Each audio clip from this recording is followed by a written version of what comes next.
medias verdades. Otras son arrogantes y creen que lo saben toda la verdad. Oro que usted tenga la humildad y le pida a Dios, el Espíritu Santo, que le haga conocer la verdad.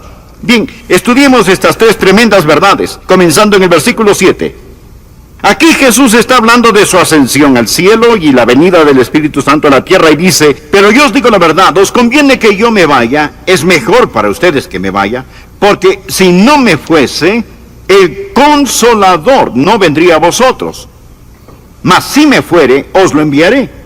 Ahora la palabra consolador es la palabra que significa paracleto, defensor o abogado, alguien que está a su lado y cuida de usted. Jesús dice: me voy a ir al cielo, pero les enviaré el Espíritu Santo. Ahora notemos el versículo 8. Y cuando Él venga, convencerá al mundo, primero, de pecado, segundo, de justicia, y tercero, de juicio.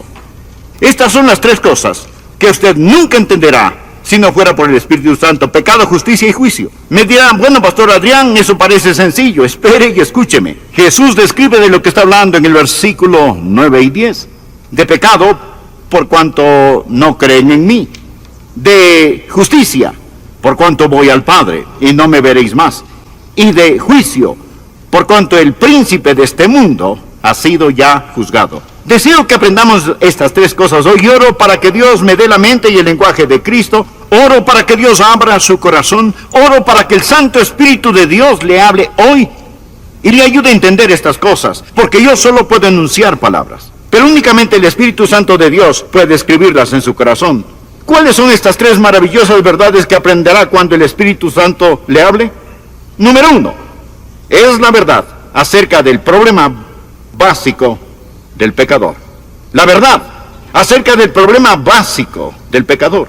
¿Cuál es el problema básico del pecador? De nuevo, el versículo 9, de pecado, por cuanto no creen en mí. ¿Cuál es el problema básico del hombre? Bien, en primer lugar, un hombre es pecador por lo que es. Nace pecador. Anote en su margen Efesios 2, versículo 3, y éramos por naturaleza hijos de ira.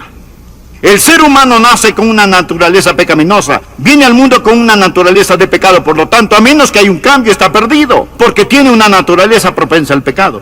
Segundo, el hombre es pecador por lo que ha hecho. En Romanos 3:23 leemos: por cuanto todos pecaron y están destituidos de la gloria de Dios.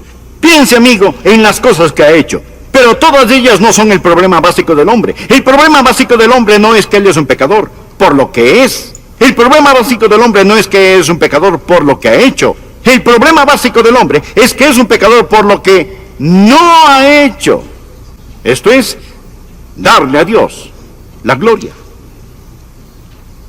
El hombre es pecador, de acuerdo al versículo 9, por no creer.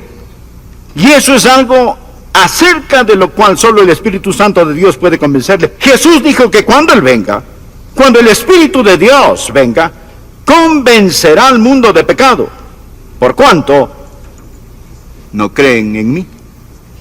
Se dirá: bueno, ese no es un gran pecado. Amigo, es el gran pecado. Es el pecado padre, el pecado madre, es el pecado de pecados. El mayor pecado es no creer. Ahora, me dirá: pero eso no es tan malo. El asesinato es peor que eso. La violación es peor que eso. Dios dice que la incredulidad es el peor pecado. Y podrá refutar: no estoy de acuerdo, no espero que esté, a menos que el Espíritu Santo de Dios se lo enseñe. Cuando el Espíritu Santo de Dios le enseñe, usted entenderá que el Espíritu Santo viene a ayudarle a comprender por qué no creer es el gran pecado. Pareciera no ser tan grande, más digamos que aquí existe una montaña de basura, y junto a esta está una cucharadita de un veneno mortal. Ahora, la basura es más grande, pero la cucharadita es veneno mortal. El pecado más grande es la incredulidad. Este corona a todos. Es la prueba de la maldad del hombre y es el pecado que lo condenará para siempre. La incredulidad. Y si aún dicen no estoy de acuerdo, piense conmigo por un momento. Oro que el Espíritu Santo de Dios le enseñe mientras hablo, que usted puede entender lo que es este gran pecado y por el que pagará el mayor precio. De hecho, este gran pecado no es cometido frecuentemente en una casa de prostitución, no se comete en los bares, se lo comete en las iglesias donde el evangelio es predicado. Alguien dirá, bien, sí, debo admitirlo, he mentido. Sí, he copiado respuestas en el colegio. A veces he perdido mi temperamento o he leído revistas pornográficas. Pero, pastor, ¿me está diciendo que Dios me enviará al infierno por siempre, jamás, amén, solo por eso? Quiero decir, eso sería como condenar a un hombre a cadena perpetua, solo porque robó un pedazo de pan. El castigo no está de acuerdo a la falta. Después de todo, no es Dios justo. Amigo, este es el punto. Dios no dejará que usted vaya al infierno porque robó un pedazo de pan, sino porque apuntó hacia él el revólver de la incredulidad y apretó el gatillo. ¿Qué es la incredulidad? Es maldad, consumada maldad. Incredulidad es en rechazar al Dios Todopoderoso. Es decirle a Dios, Dios, tú sigue por tu camino, yo seguiré el mío. Es mi vida, no te la confiaré, no te la daré, me pertenezco a mí mismo. ¿Lo ve? La incredulidad es el pecado principal. Es el pecado de donde proliferan todos los demás pecados. ¿Por qué Adán y Eva pecaron en el huerto del Edén? Básicamente fue por incredulidad. ¿Por qué un hombre miente? Incredulidad. No confía en Dios que le puede sacar del problema en que está. Solo el Espíritu Santo de Dios puede convencerle que no hay otro pecado mayor que la incredulidad. Esta dice, Dios, no eres digno de mi fe, no eres digno de mi confianza, no eres digno de mi amor, no te quiero en mi vida. Bueno, Adrián, no puedo evitarlo. No soy supersticioso, ni religioso, ni puedo evitar si no puedo creer. Amigo, es ahí donde está equivocado. Está equivocado. El Santo Espíritu de Dios lo capacitará para que crea. Esa es la razón por la que la Biblia dice en Hebreos 3:12, mirad, hermanos, que no hay en ninguno de vosotros corazón malo, de incredulidad. La incredulidad no sale de la cabeza, sale del corazón. Es una predisposición contra el Todopoderoso Dios. Es el no confiar en el Dios que le ama. Ahora, yo puedo predicar eso, pero uno de estos días usted entenderá que el mayor pecado, el pecado padre, el pecado madre, el pecado de pecados, el que corona todo, es rechazar a Cristo como su Señor y Salvador personal. Él sufrió, sangró y murió por usted. Él extendió su mano, envió al Santo Espíritu de Dios para que lo convenciera, envió su palabra. Lo tiene escuchando este mensaje y usted rehúsa creer en él. Un jurado puede declararle culpable. Su conciencia le culpa de errores, pero solo el Espíritu Santo de Dios lo convencerá verdaderamente de su pecado. Sí, el hombre es el pecador por lo que es. Sí, es pecador por lo que ha hecho. Pero el mayor pecado, el pecado de pecados, el pecado padre, el pecado madre, el gran pecado, el pecado condenatorio, es el pecado de la incredulidad. Permítame compartir lo que el Señor Jesucristo dijo. Deseo que por favor anote Juan 3. El que cree en Él, ¿en quién? En Jesús, no es condenado. Pero el que no cree ya ha sido condenado. ¿Por qué? Él no ha creído. No porque ha dicho una mentira, ni haya robado, ni haya cometido adulterio. El precio por esos pecados ya fue pagado, ya ha sido condenado porque no ha creído en el nombre del unigénito Hijo de Dios. El que cree no es condenado. Usted viene con fe y deposita esa fe en el Señor Jesucristo. Y ahora pues ninguna condenación hay para los que están en Cristo Jesús. Rechace al Señor Jesucristo y usted está condenado porque no ha creído. Usted ha rechazado a Cristo. Ese es el mayor pecado. Y con este conlleva el castigo más grande. Ahora, aquí está la segunda verdad que no entenderá sino hasta cuando el Santo Espíritu de Dios le enseñe. No solo la verdad acerca del problema básico del hombre, la incredulidad, sino dos, la verdad de la provisión abundante del Salvador. ¿Cuál es la verdad acerca de la provisión abundante del Salvador? Que el Espíritu Santo ha venido. Cuando Él habla de justicia. Jesús dijo, por cuanto voy al Padre, y no me veréis más. ¿Cuál es la provisión abundante del Salvador? Se dirá, Él vino a sanar. No, Él vino a enseñar. No primordialmente. Vino para ayudar a los pobres. No, Él vino a buscar y a salvar lo que se había perdido. El Señor Jesús vino como Salvador. Vino a proveer justicia. Vino a proveer justicia. Nacido de una virgen, vivió una vida sin pecado y tomó mi pecado y su pecado sobre sí mismo. Fue colgado en una cruz y con su sangre pagó la deuda del pecado. Lo pusieron en una oscura tumba. Resucitó al tercer día. Ascendió a los cielos. Y todo lo que Él vino a hacer fue cumplido. Jesús dijo, he acabado la obra que me diste que hiciera. Le hablaba al Padre. He acabado la obra que me diste que hiciera. Ahora regreso a casa. He terminado el trabajo que me encargaste. Y ascenderé las altas montañas de la gloria. Y el Espíritu Santo vendrá y Él les convencerá de justicia que pueden obtener por medio de mí. Ahora, la idea del mundo acerca de la justicia es tan deformada como la que tiene del pecado. La idea es porque es pecador. Un hombre no es mentiroso porque miente. Miente porque es un mentiroso. El pecado está en el corazón.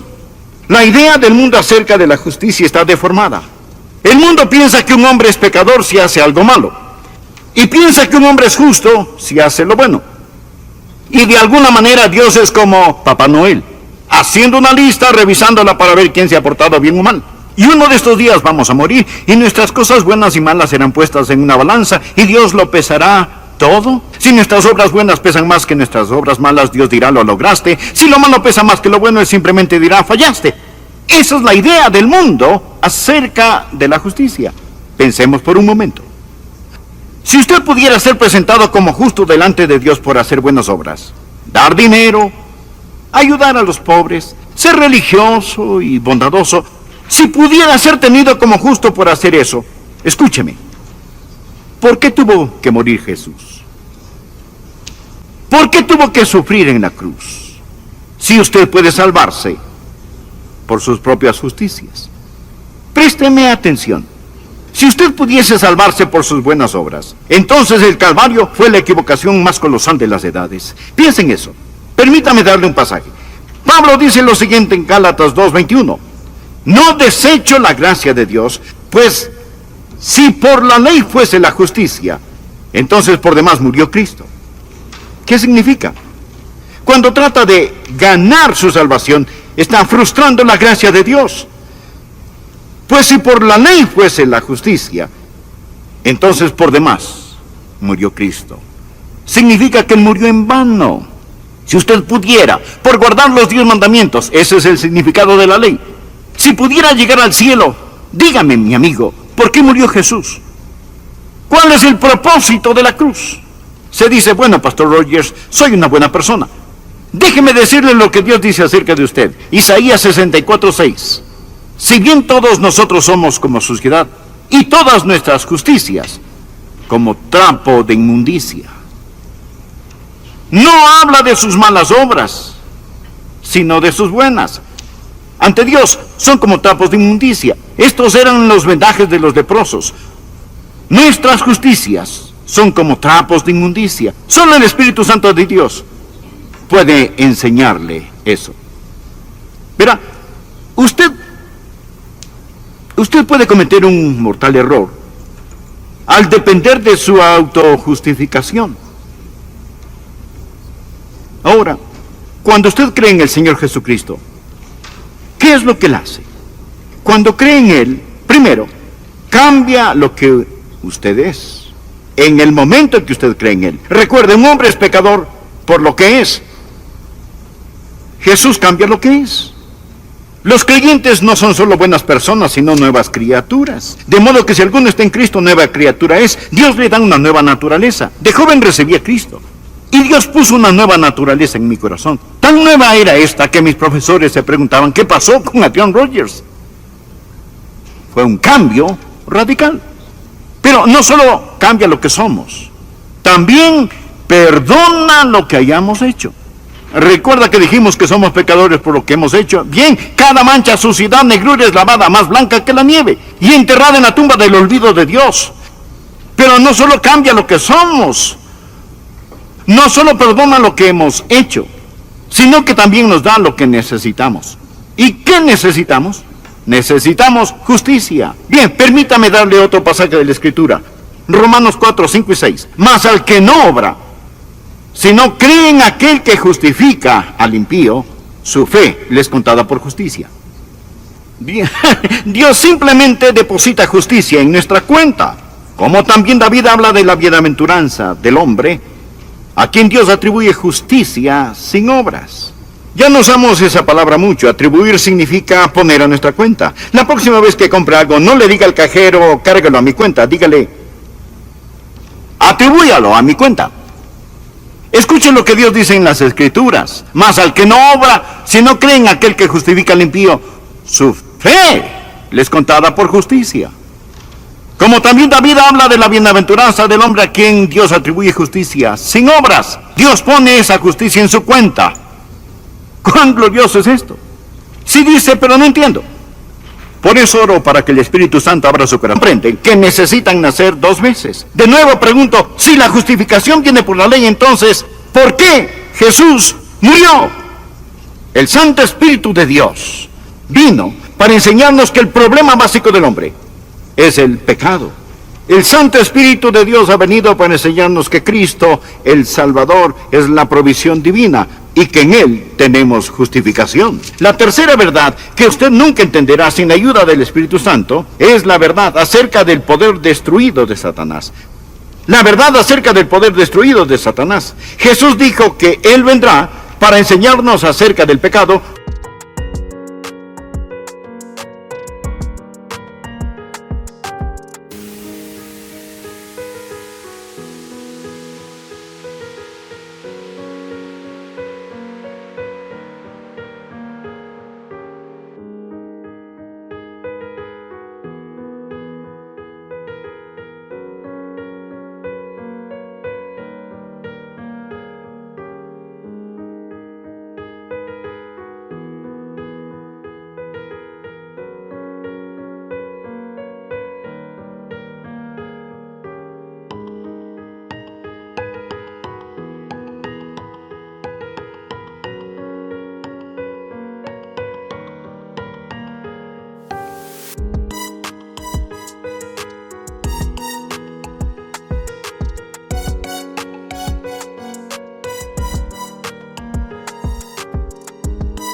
La justicia y el juicio.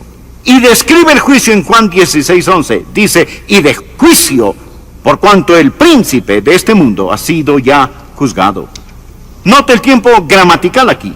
No dice que el príncipe de este mundo, que es Satanás, será juzgado. No, Satanás ya ha sido juzgado. Usted necesita entender esto, porque algunos piensan que aún estamos esperando saber el resultado final. No. Cuando Jesús se enfrentó a la cruz, esto es lo que dijo en Juan 12, versículo 31. Ahora es el juicio de este mundo.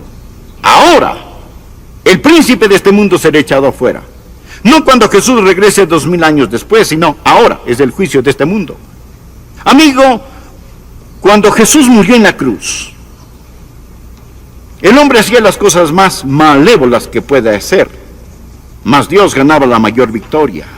Cuando Cristo inclinó su cabeza y expiró, el reino de Satanás fue destruido. La espalda de Satanás fue rota. Se dictó sentencia. Es un criminal condenado. El juicio concluyó. Él gobierna un reino condenado. Navega en un barco que se hunde.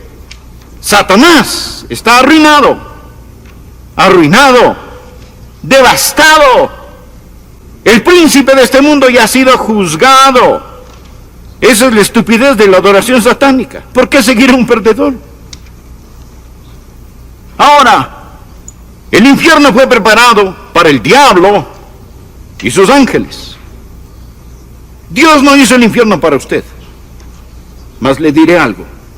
Todo el que me escucha en este momento, o cree en el Señor Jesucristo o no cree en Él, Todos aquellos que creen en Jesucristo un día serán como Jesús.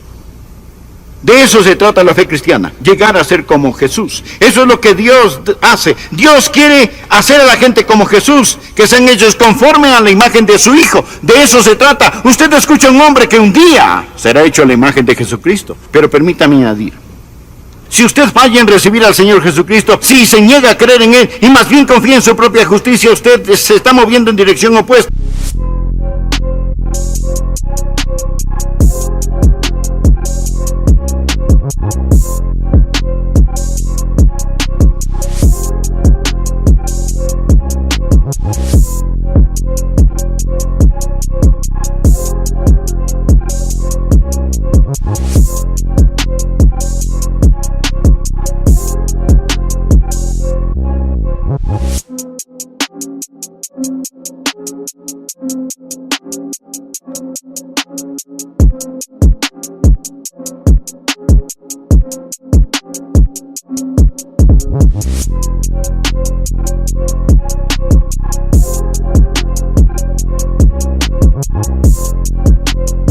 Y uno de estos días usted será la perfecta réplica de Satanás. Usted será como él. Será transformado a la imagen de Satanás. Y usted se irá al infierno, preparado para el diablo y sus seguidores. Ese es un pensamiento aterrador. Permítame hacerle una pregunta. Cuando llegue a donde se dirige, ¿cómo estará? Todos nos dirigimos a algún lugar. Cada persona va hacia algún lugar. Existen aquellos que han creído en el Señor Jesucristo, que han recibido su justicia, y un día serán como Él.